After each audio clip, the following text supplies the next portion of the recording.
अस्सलामु अलैकुम वरहमतुल्लाहि वबरकातुह। इन्नल हम्दलिल्लाहि नहमदुहु व नस्तईनुहु व नस्तगफिरुहु व नऊज़ु बिल्लाहि मिन शुरूरि अनफुसिना व मिन सय्यिआति अअमालिना। मन यहदिहिल्लाहु फला मुदिल्ल लहु व मन युद्लिलहु फला हादिय लहु व अशहदु अन ला इलाहा इल्लल्लाह वहदहु ला शरीका लहु वअशहदु अन्न मुहम्मदन अब्दुहु व रसूलुहु अम्मा बअद। अऊज़ु बिल्लाहि मिनश शैतानिर रजीम।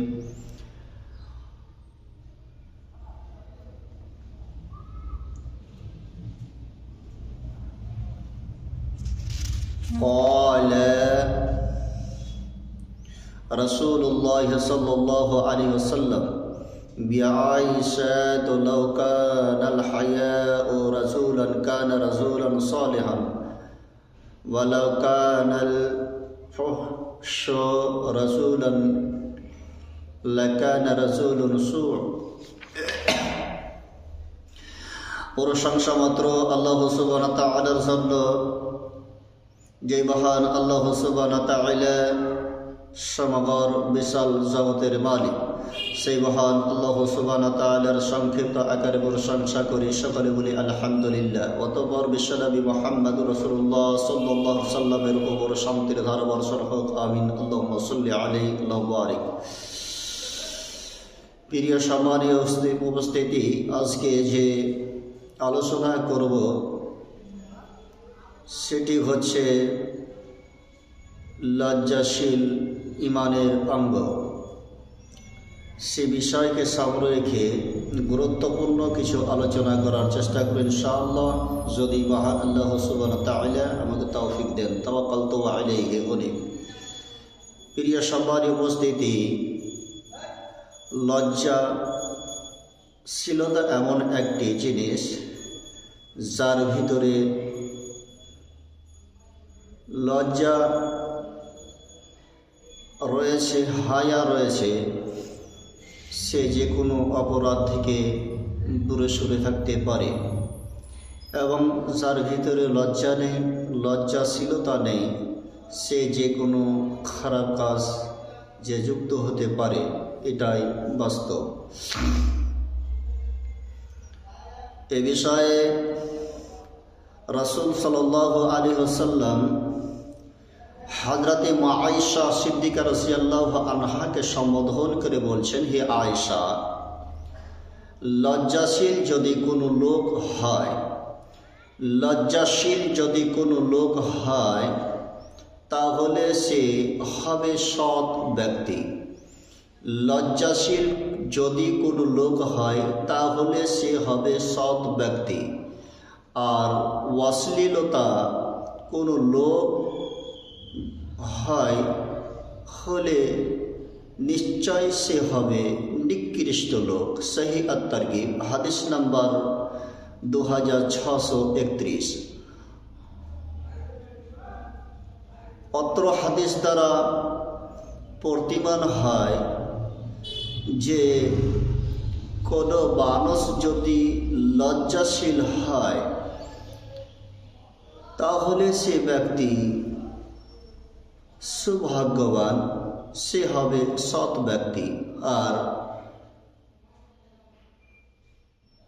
কোনো ব্যক্তি যদি লজ্জাহীনতা হয়, তার ভিতরে যদি হায়া না থাকে, লজ্জা না থাকে, তবে সে ব্যক্তি হবে নিকৃষ্ট লোক, সে ব্যক্তি হবে বদকার লোক, নিকৃষ্ট লোক, চরিত্রহীন লোক। এ কথাই অত্র হাদিস দ্বারা প্রমাণিত হয়। হযরতে আবু হুরায়রা রাদিয়াল্লাহু আনহু হতে বর্ণিত, তিনি বলেন, রাসূল সাল্লাল্লাহু আলাইহি ওয়াসাল্লাম বলেছেন, লজ্জা ঈমানের অঙ্গ, আর ঈমানের স্থান জান্নাত। পক্ষান্তরে নির্লজ্জতা দোষচরিত্রের অঙ্গ, আর দোষচরিত্রের স্থান হচ্ছে জাহান্নাম।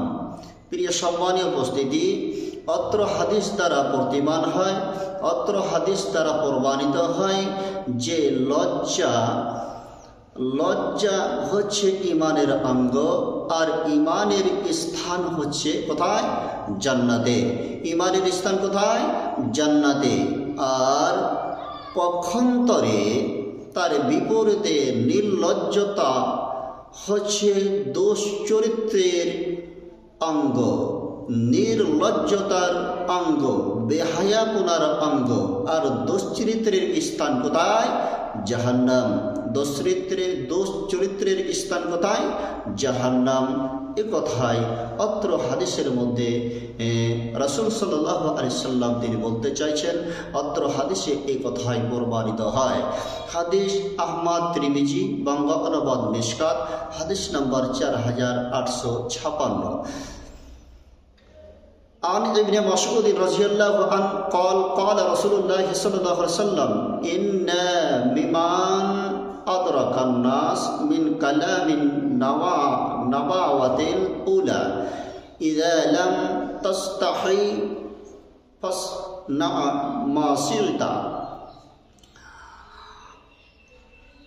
আব্দুল্লাহ ইবনে মাসউদ রাদিয়াল্লাহু আনহু বলেন, রাসূল সাল্লাল্লাহু আলাইহি ওয়াসাল্লাম বলেছেন, পূর্ববর্তী নবীগণের বাণী হতে পরবর্তী লোকেরা অবিকৃত অবস্থায় যা পেয়েছে এবং যা আদ অবধি বিদ্যমান, তা হলো তুমি যখন বেহায়া হয়ে যাবে তখন তোমার যা ইচ্ছা তাই করো। অত্র হাদিস দ্বারা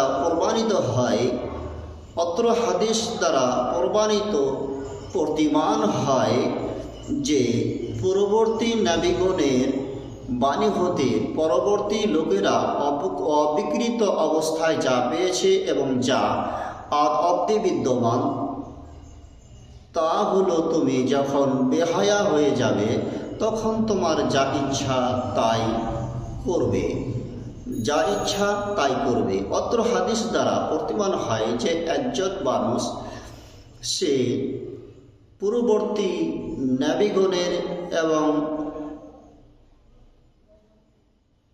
পরবর্তী লোকেরা বিকৃত অবস্থায়, পাল্টানো অবস্থায় যা পেয়েছে এবং যা আদব্ধি বিদ্যমান, তা হলো তুমি যখন বেহায়া হয়ে যাবে তখন তোমার যা ইচ্ছা তাই তুমি করবে। অত্র হাদিস দ্বারা এটাই বোঝানো হয়েছে। বুখারী মিশকাত, হাদিস নম্বর 5073। কুররা ইবনে ইয়াস রাদিয়াল্লাহু আনহু হতে বর্ণিত, তিনি বলেন, আমরা রাসূল সাল্লাল্লাহু আলাইহি সাল্লামের সাথে ছিলাম। তার নিকটে লজ্জাশীলতার কথা উল্লেখ করা হলে সাহাবায়ে কেরাম রাদিয়াল্লাহু আজমাইন বলেন, হে আল্লাহর রাসূল সাল্লাল্লাহু আলাইহি সাল্লাম, লজ্জাশীলতা হচ্ছে দ্বীনের অংশ। রাসূল সাল্লাল্লাহু আলাইহি সাল্লাম বলেন, বরং লাজুকতা হচ্ছে পূর্ণাঙ্গ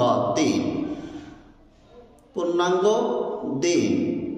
সহি আত-তারগীব, হাদিস নম্বর 2630।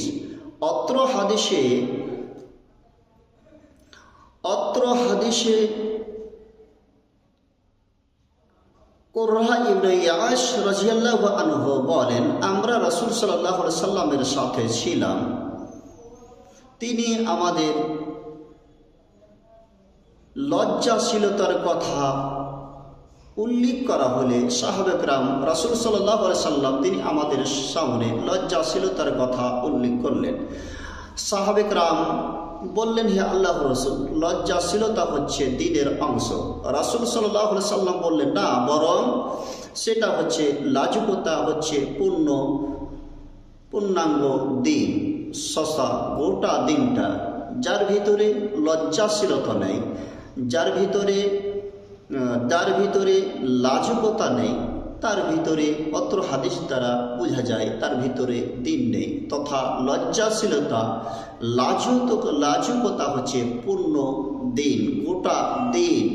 তাই এর অনেক গুরুত্ব রয়েছে, এর অনেক তাৎপর্যপূর্ণ রয়েছে। মহান আল্লাহ সুবহানাহু ওয়া তাআলার কাছে দোয়া করি, আল্লাহ সুবহানাহু ওয়া তাআলা যেন প্রত্যেকটি মানুষকে প্রত্যেকটি ক্ষেত্রে যেখানে লাজুকতা লজ্জাশীলতার প্রয়োজন সেখানে আল্লাহ সুবহানাহু ওয়া তাআলা তিনি যেন আমাদের লাজুকতা লজ্জাশীলতাকে লাজুকতাকে অনুসরণ করার আমরা যেন সেটা সেই জায়গায় দিতে পারি। এ তৌফিক আল্লাহ সুবহানাহু ওয়া তাআলা তিনি যেন আমাদের দান করেন। আসসালামু আলাইকুম।